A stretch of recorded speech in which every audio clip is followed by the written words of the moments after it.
Hey there, and welcome back to Day 5 of Gratitude Week here at Spark Creativity. Today, on our final day, we're looking back at an interview with my friend Angela Stockman. She's a force of creativity, hope, care, and innovation in the education world, and I'm grateful to know her and to share her work with you. So here we go.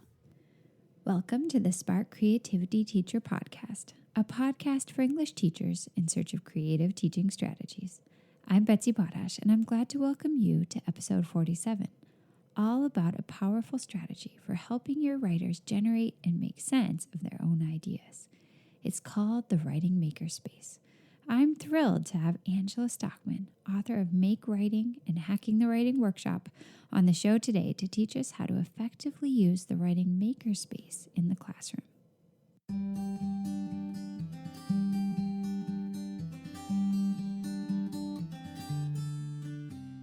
Let me tell you a little bit about Angela Stockman, writing teacher, superhero. While her list of accomplishments goes on, the one I want to focus on here is her work with the Western New York Young Writers Studio, an organization that she founded. She has built up the idea of the Writing Makerspace over many years of experimentation and leadership in this studio with students and teachers alike. Along the way, she has written several books, consulted for many programs, and helped design writing curriculum in more than 60 schools. She has worked with a huge variety of students in a huge variety of situations. And you guys, she knows her stuff. I have so much respect for her work, and I know you're going to too. Before we dive in, let me just say that Angela has generously offered to give 2 of my listeners with free access to one of her digital courses. Personally, I love the look of the course, Make Writing, Launching Your Year, and the course, Managing Your Paper Load and Moving Writers Forward. But if you win, you can choose for yourself which of her 6 amazing online courses you want to take for free. Stay tuned to the end of the episode to discover how you can enter to win. I'm so happy to welcome you to the show, Angela. I'm so excited to be here. Thank you for inviting me, Betsy. Oh, my pleasure. Can you tell me a little about what you do and how you got to where you are? I was a classroom teacher for a very long time. I taught Writers Workshop at the elementary and middle school levels. I also taught high school English, but not in a workshop environment. And eventually I was asked to become a staff developer for teachers. And so I was for a very little while. I worked for the New York State Department of Education. And in that role, I served 26 component school districts, which was a whole lot.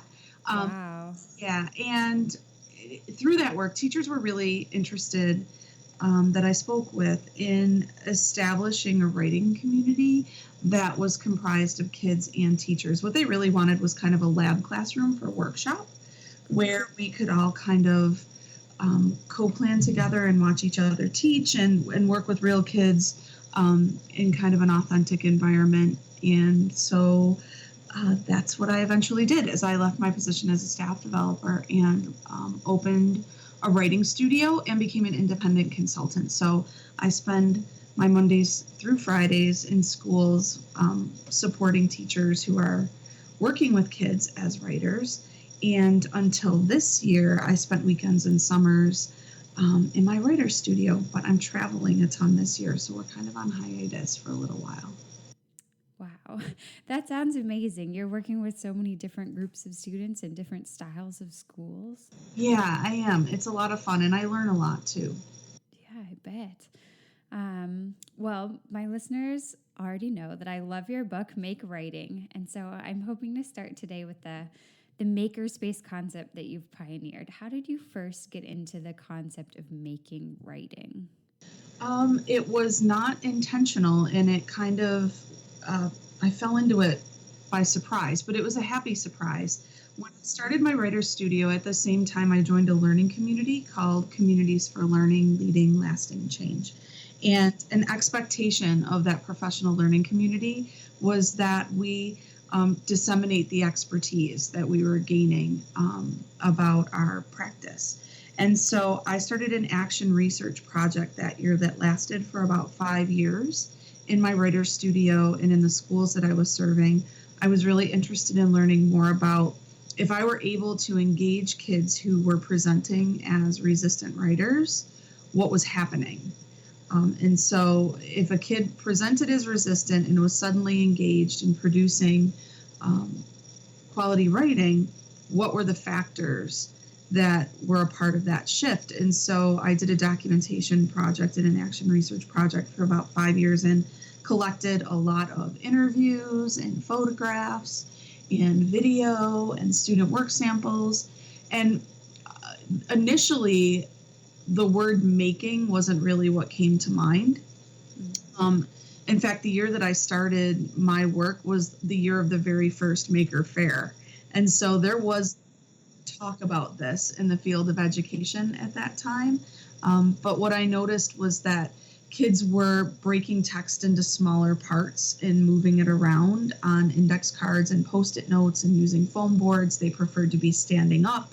And we did a lot with loose parts in my workshop, and that seemed to help a lot as well.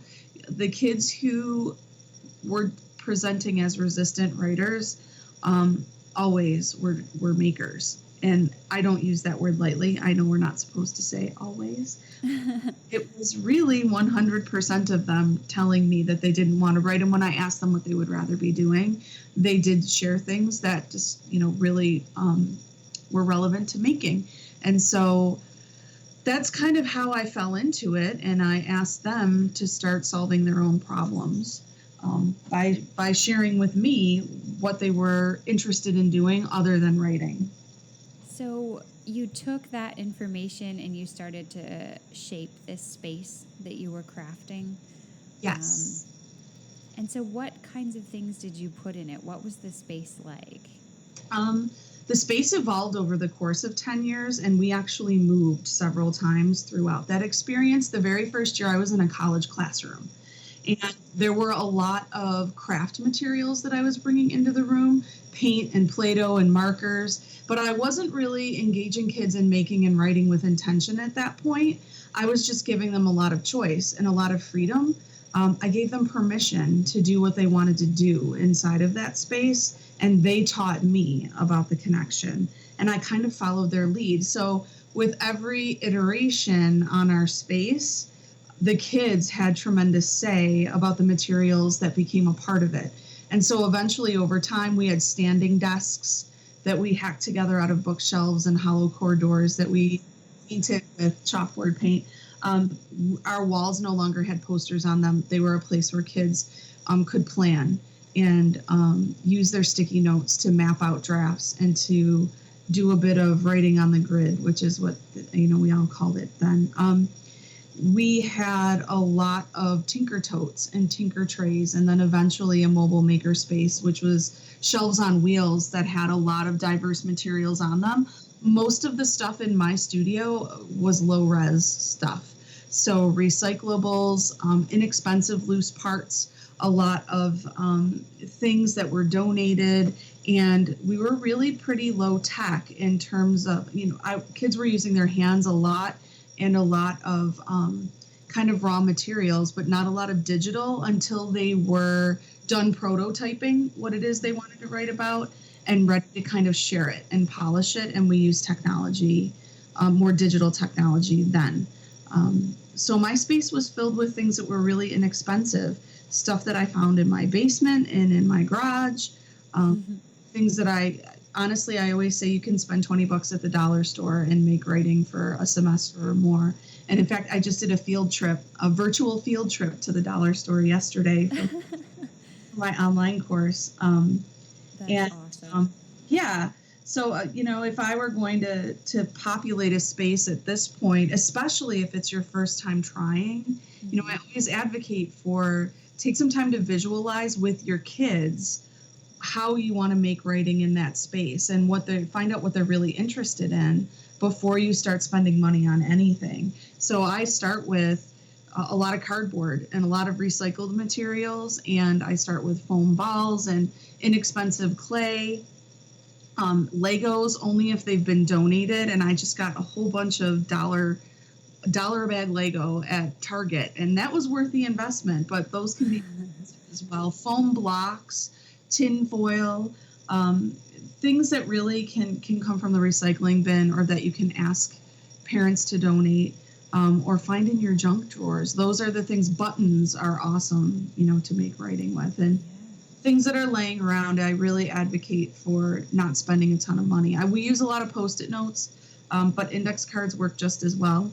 And until you really know what your kids are interested and really going to have a sustained passion for making with, it doesn't make sense to spend a ton of money on big ticket items unless someone's throwing stuff at you, basically. So, sure. You don't need a 3D printer.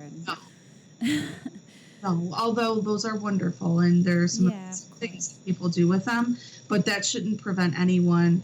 A little tote full of, foam balls and toothpicks and ribbon, rubber bands, binder clips, paper clips, all of these things are great tools to make writing with.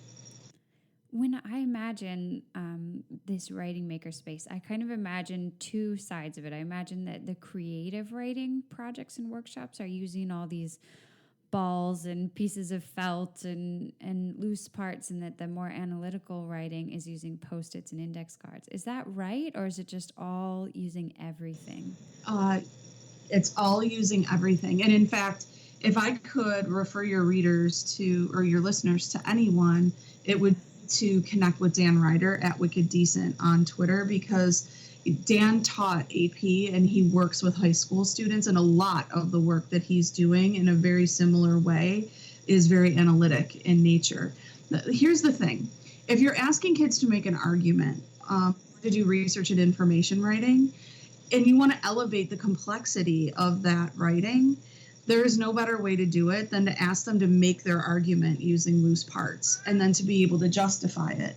And in order to do that, they have to use simile and they have to use metaphor and they have to do things and use words that they wouldn't typically use if they were just writing straight up the way that we've taught them to in the past. And so when we put loose parts in kids' hands, it's as if we're inviting them to use a different language other than print. And it protects the complexity of their thoughts often, because what kids will do is they will lower the complexity of their writing to match their print power. So if they're not quite sure how to put down what they're thinking in print, they'll diminish it.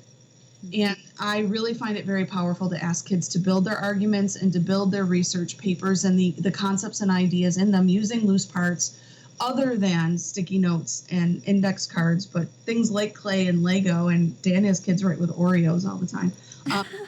That's so awesome. Then bridge them to print. And when they're ready to start prototyping the actual draft, that's when we use index cards and Post-it notes. Okay, so how do you introduce the concept to them? This is really fascinating. How do you first invite them to build an argument? You show them the parts. What do you say? I don't necessarily show them the parts. Okay. Usually if I'm asking kids to write an argument, I'll start with a really provocative prompt, like what's unfair? A couple of weeks ago, I was doing this work with English language learners in North Rockland, New York. And some of them were very new to the country. And I asked them to build me the answer to the question, what's unfair? And one of them raised her hand and said, do you have more materials? And everybody started laughing because so many ideas for what's unfair. And so I kind of treat the writing process as a layered process. I don't ask them to understand the whole of it necessarily before we dive in. I like to write bit by bit. And so if we can start with a claim and then build evidence to support that claim, it tends to engage them more and sustain their stamina a little bit better. And we immerse ourselves in the work of other people as we go, but we do it bit by bit. We don't necessarily do it. We don't look at the whole of an argument and analyze it and fill out graphic organizers and, try to bite off more than we can chew. We'll start with just the essence of what an argument is. And we want to write about something typically that we feel is unfair or that needs to change. So for teachers listening, if they want to just kind of dabble, because so often, we have our writing system structures in place, but we'd like to try something new before turning our whole classroom over to it. Like, how should a teacher just start by getting some materials together and maybe trying that one prompt, what's unfair, and sort of seeing how it rolls out? Or how do you introduce it, in classrooms across the country? Is that the best way? One time, see how it goes? Typically, teachers already have in place units for writing that they're teaching. When I introduce it in classrooms across the country, I always try to ground my work in what they're already doing. Yeah. I don't believe in throwing the baby out with the bathwater. And Me so neither. these approaches are really intended to complement and support the work that teachers are already doing. One of the things that I will encourage people to do is to talk about the forms that they're about to try with their kids and to use something called fire starters. Fire starters are a very low risk way to kind of dip a toe into integrating making and writing. They're 3 to 7 minute challenges at the start of a class period or a workshop that are aligned to the teaching point or the learning target for that day. And so if I'm going to be approaching argument writing with high school students, I might begin with the prompt, what's unfair? Using these 3 materials in the next 7 minutes, build me something that's unfair. And it gives us a jumping off point for the bigger conversation. I can do the same thing with narrative as well, where I ask kids to build me the hook to a story, build me the central conflict in your story, build me the best quality about your antagonist. And these are short challenges that don't require a huge investment of money or time, but they usually give teachers an idea, especially if they start to talk with kids over their shoulders about what they're building. They tend to demonstrate the major points that I want people to get comfortable with around this, which is that when we ask kids to build, they typically will come up with ideas that they wouldn't have otherwise. When we ask kids to build and then talk about what they've built, the complexity of their ideas is usually higher. And then our next challenge becomes, how do we bridge them to print without lowering the complexity of those ideas? And if we can do it one little bit at a time, it's usually very helpful. I love that idea about the fire starters. That's really helpful. If people want them, I actually, if they Google my name, Angela Stockman, fire starters, there's actually a free document that is on the website too. And I think it's 50 slides, and I've created fire starters for every genre and grade level. Oh, that's fantastic. I'll be sure and link it in the show notes. There's a real good set of frequently asked questions in there and how to set everything up. So it's a pretty useful document. Yeah, that sounds fantastic. I was thinking about kind of the inverse way to make with writing. Like 5 minutes after I finished your book, I was sitting with my 6-year-old and we were building with blocks. And I asked him to tell me a story about what we had built. Like, I didn't ask him in advance, build the setting for a story, but we were just building. And as an English teacher, I'm always trying to get him to do stories with me or to write a little book with me or something. And he's rarely interested in it. But after he had built, then he told me this incredible story about the house and the 7 children that lived in it and the things that they ate. And he just suddenly had such a clear vision of his story. It was incredible. And it typically happens with just about every genre that I ask writers to approach. The prompt is really important. The questions that we ask at the high school level in particular, I have to be really thoughtful about how I frame a question because if I want to get a certain caliber of analysis from students, I need to make sure I frame my question in a way that's going to elicit that.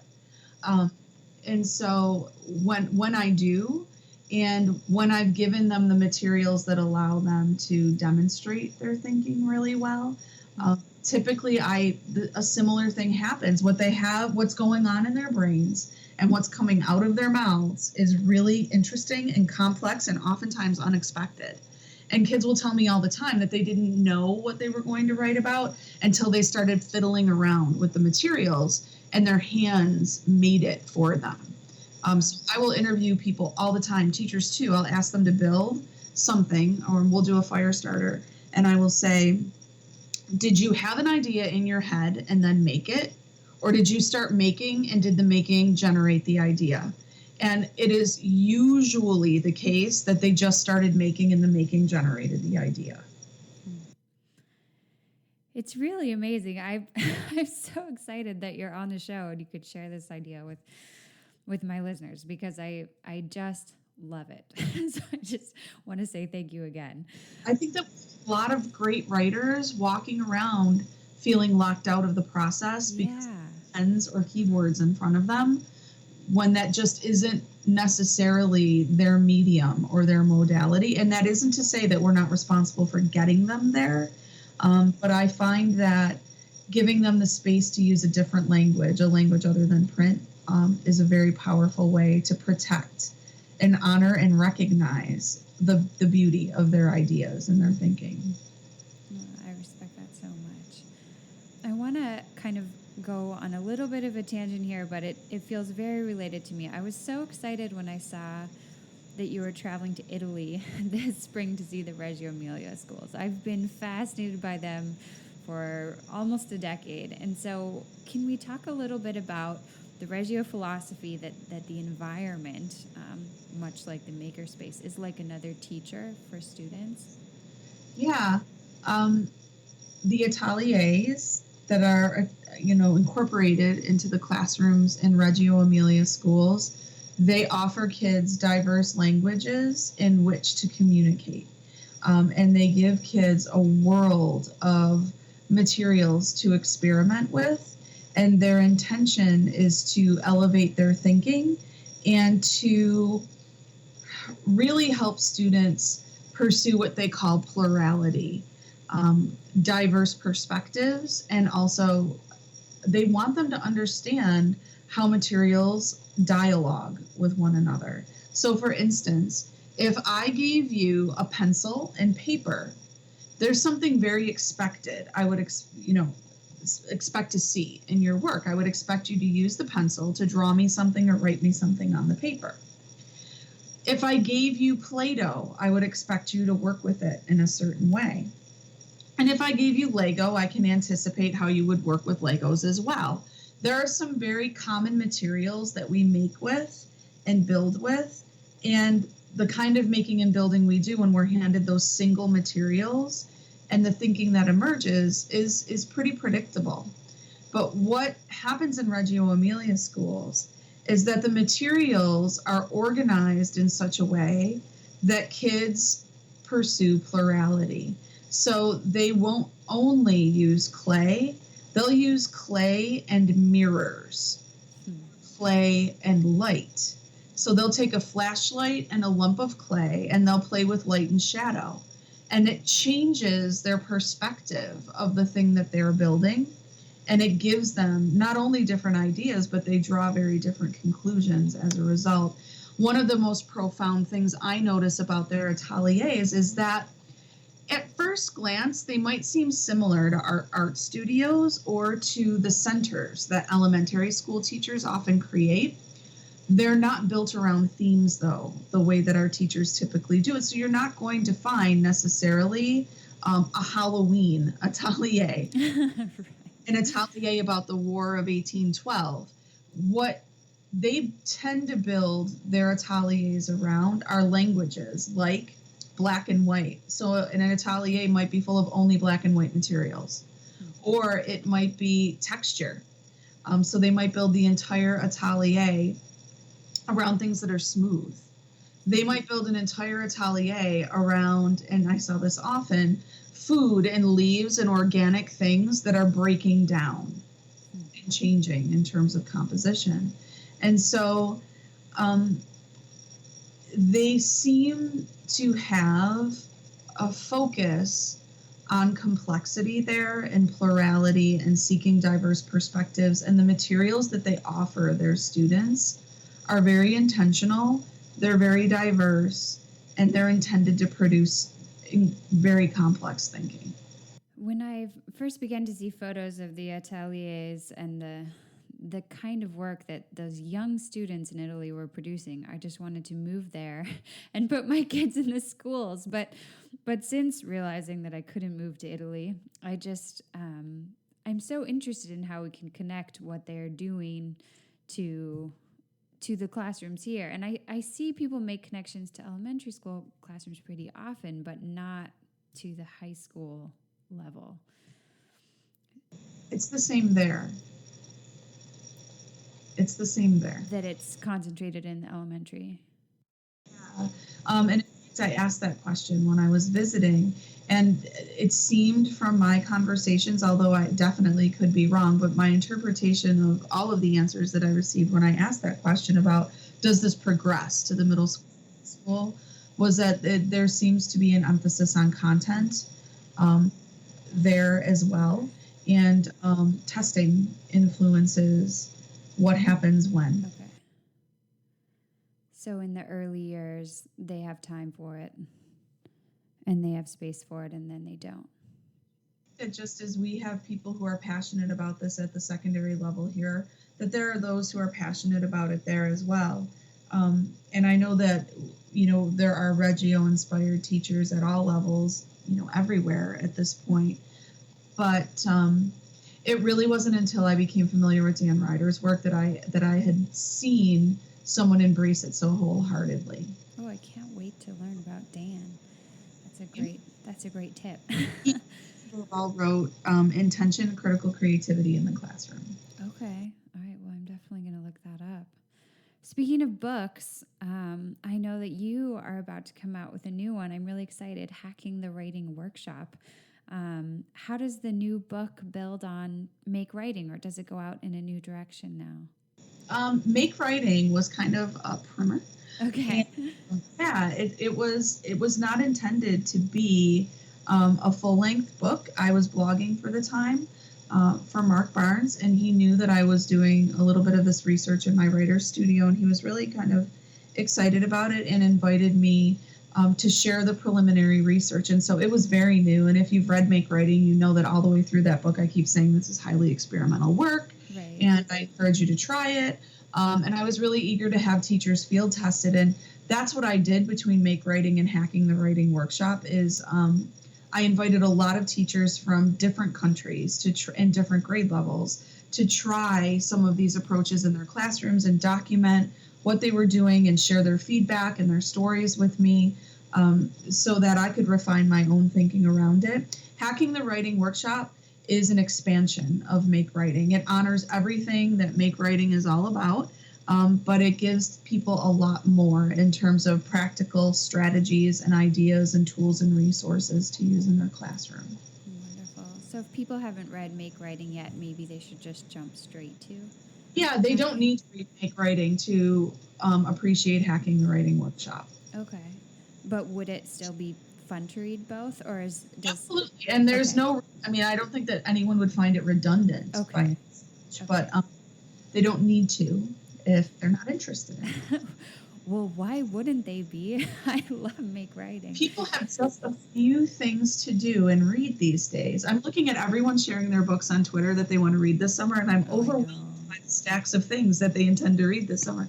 So yeah, of course I love both books, and I'm sentimental about Make Writing too. But Hacking the Writing Workshop is all of that and more. Okay, perfect. It's true. People have limited time. We should focus their energies.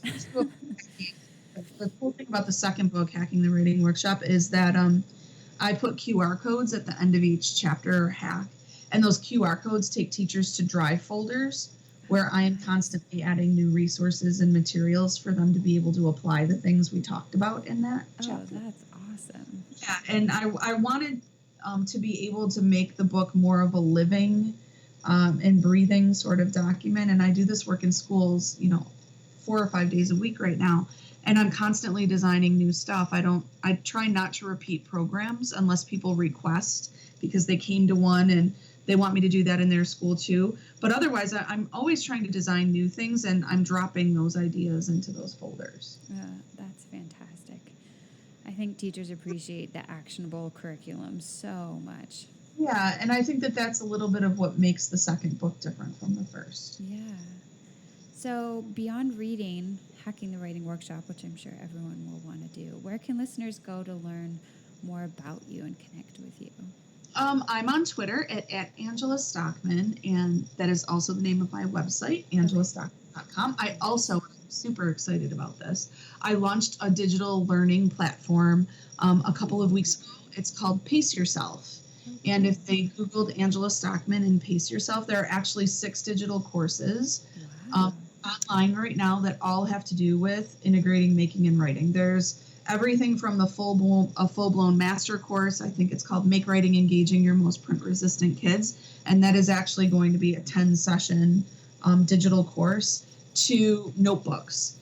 Launching notebooks in your classroom, or starting a year of making and writing, or the one that I just finished today, finished designing, was Make Writing Spaces, and it's just all about how to transform your classroom into a makerspace for writers. So I'm really excited about those courses, and people who join get lifetime access. And so you can start and finish the courses at your own pace, which is why I called it Pace Yourself. That's fantastic. Yeah. And I'm just excited to see how all of that transpires. And so I'm hanging out there an awful lot. Great. So that would be something maybe teachers could apply for PD money and then take a course so they could start to integrate writing makerspaces. I love it. Okay, well, thank you again so much for coming on. I have just loved getting to talk to you. Thank you for having me. This was very generous of you, Betsy, and thank you for dealing with my little bumps in the road with technology before we started. No problem. Thanks for joining us. I know you're probably dying to hear how you can take one of Angela's online courses for free. I kind of want to skip this contest and take the courses myself, but I won't do that to you. To enter to win, simply hop into iTunes and leave a review for the podcast this week. If you've already left a review, just visit the show notes at www.nowsparkcreativity.com and leave a comment with your biggest takeaway from this episode. I'll randomly select 2 winners from amongst the reviewers and commenters and announce them at the beginning of the next episode, so be sure to listen in.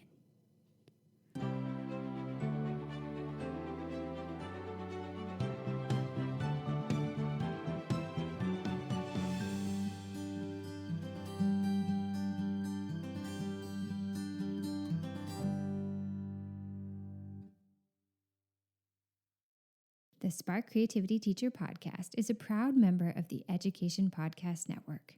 The Education Podcast Network, podcasts for educators, podcasts by educators. For more podcast recommendations, visit edupodcastnetwork.com.